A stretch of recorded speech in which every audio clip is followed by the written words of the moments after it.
first IG live of 26. Why am I saying 2016? My God, I'm tired. It's Friday of 2019. Happy Friday to everybody. And I know it's not a happy Friday for some people. My heart goes out to those who are affected by the government shutdown. It's probably a very difficult time for you, so I'm praying that whatever your financial situation is right now, that you're going to be able to get through it. Especially those who are dealing with infertility, the cost, and the emotions that are affected and associated with that. So I'm just wishing and praying for everybody who's affected by all this. Let's go ahead and get into this question and answer Q&A session. I received a couple of questions regarding my infertility journey, things about IVF, IUI, just a multiple of things. So let's go ahead and go into it, and then from there, sorry, I'm like multitasking. From there, I'll probably post this on my YouTube page and do like a formal one. I don't know. So let's do it. First question. Oh God, what is the first question? What is the first question, guys? How long have I been trying to conceive? I have been trying to conceive, or we, my husband and I, were trying to conceive for 5 years. It was 4 years, and then we ended up miscarrying, and then another year and some change later is when I got pregnant again.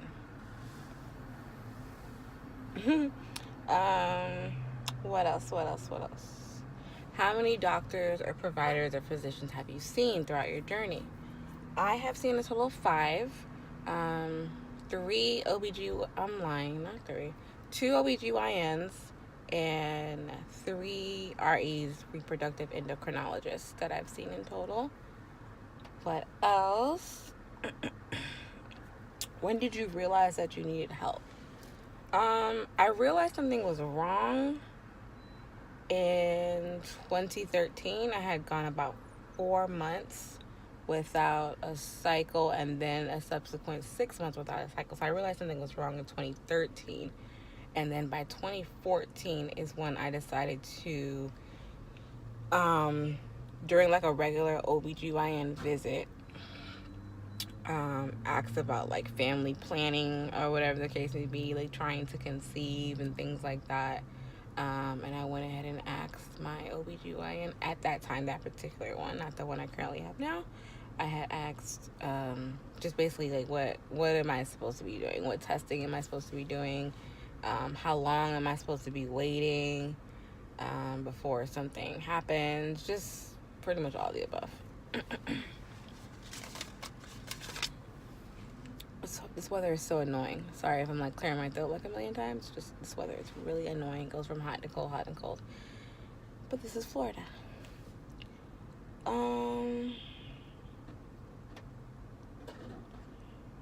Okay. What resources did you use during your wait? Which was a really good question. I'm at the gas station, so bear with me, guys.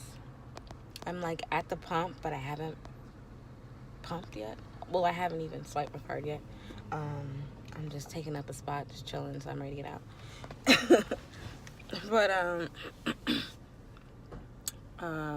what was the question? Oh, what resources? As far as podcasts, I went on through iTunes and also online. Sarah's Laughter, Beat Infertility, Pregnancy Podcast. So Beat Infertility is on iTunes, and they also have a website too, and they're also on Stitcher, I think. So I use that. It talks about people who are currently in their journey, what it took to get there, and then people who come back with success stories, and also interviews with medical staff, doctors, embryologists, just a lot of people in the medical community, psychologists, adoption agencies, just multiple people in the fertility or trying to conceive world. So that was a great resource. Sarah's Laughter is a Christian-based group as well, where I found them through YouVersion, which is through the Bible app.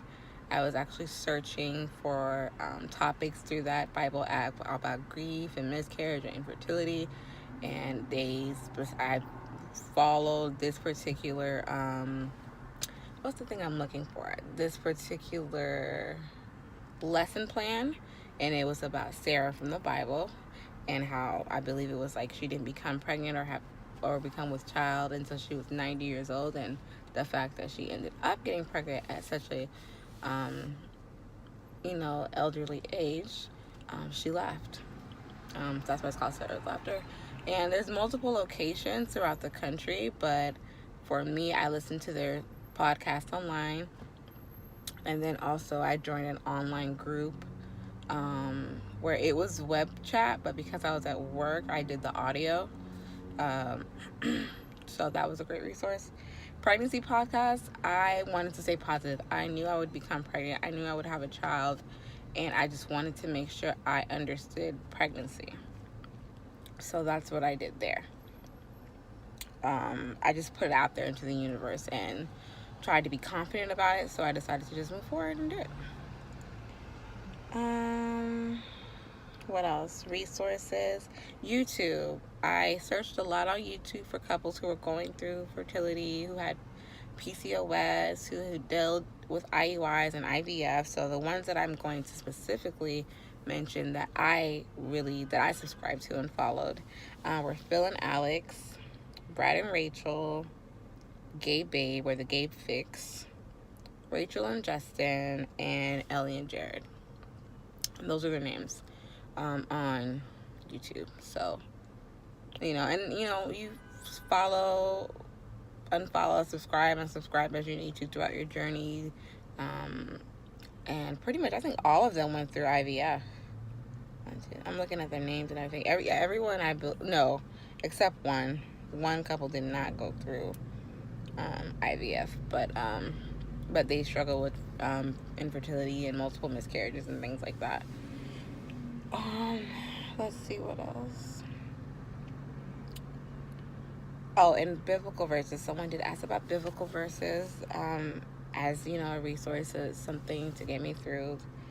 I'm waiting. Psalms 119 verse 28, Jeremiah 29 verse 11, 1 Samuel 1 verse 27, and Psalms 121 verses 1 through 8.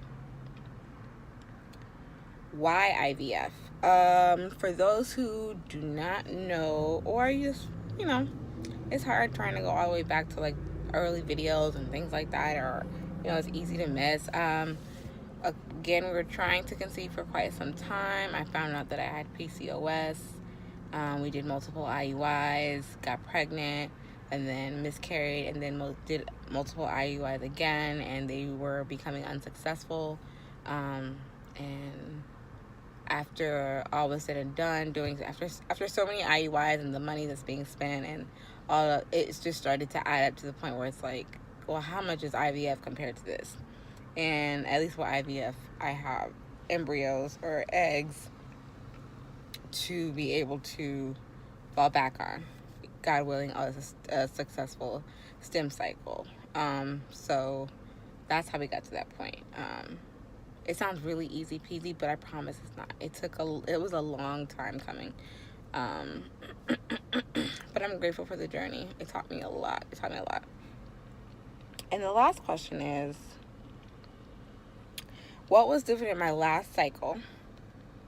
I guess that made it successful. Between my first and second IVF cycle, I only had two transfers. I only had one retrieval, two transfers. So I had a fresh cycle, meaning that I stemmed, we did the egg retrieval, we let the embryos grow to day 3, and then I transferred the embryos back in. I transferred 2 embryos, actually. And then versus where I did a frozen transfer, where my body basically was stripped from all that medication. I had a break for probably like a couple of days, maybe like a week or so of no meds, and then picking back up and not having to take stim medications. At this point, it's just medications to prepare for a transfer, to prepare your uterus for a possible pregnancy, and it's to sustain a pregnancy. So I think the break, that my body wasn't so full up on these medications from the fresh transfer and just so much going on with that procedure, I think that really, really, really allowed it to be successful, and it was God's plan, it was God's timing, ultimately. So first Q&A, let me go put gas in this truck because we got something to eat. And if my husband notices, he's gonna be mad. One of these days I'll do the video.